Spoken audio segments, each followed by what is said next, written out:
நவராத்திரியை முன்னிட்டு கடலூரில் கொழு பொம்மைகள் தயாரிக்கும் பணி தீவிரமடைந்துள்ளது.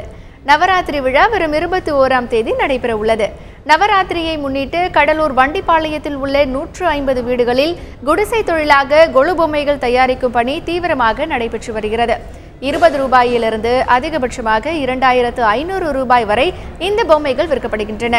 இங்கு தயாராகும் கொழு பொம்மைகள் சென்னை, பெங்களூரு, மும்பை, ஹைதராபாத், நாகர்கோவில் உள்ளிட்ட பல்வேறு இடங்களுக்கு ஏற்றுமதி செய்யப்படுகிறது. களிமண் எடுக்க அரசு தடை விதித்துள்ளதால் அதிக விலை கொடுத்து வாங்க வேண்டியிருப்பதாக இத்தொழிலில் ஈடுபட்டுள்ள தொழிலாளர்கள் தெரிவித்துள்ளனர். எனவே இலவசமாக களிமண் வழங்க வேண்டும் என்றும் மானியத்துடன் கூடிய கடன் உதவி வழங்க வேண்டும் என்றும் அரசுக்கு அவர்கள் கோரிக்கை விடுத்துள்ளனர். உழைப்புக்கு சொந்த ஊதியம் இல்லாத மாதிரி எங்களுக்கு தெரியுது.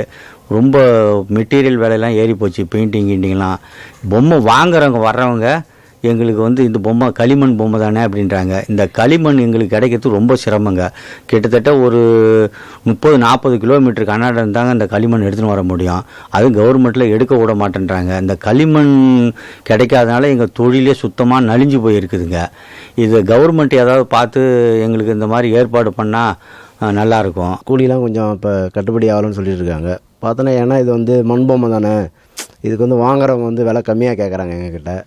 அதனால் லேபர்ஸுக்கும் இது கூலி கட்டுப்படி ஆகலை.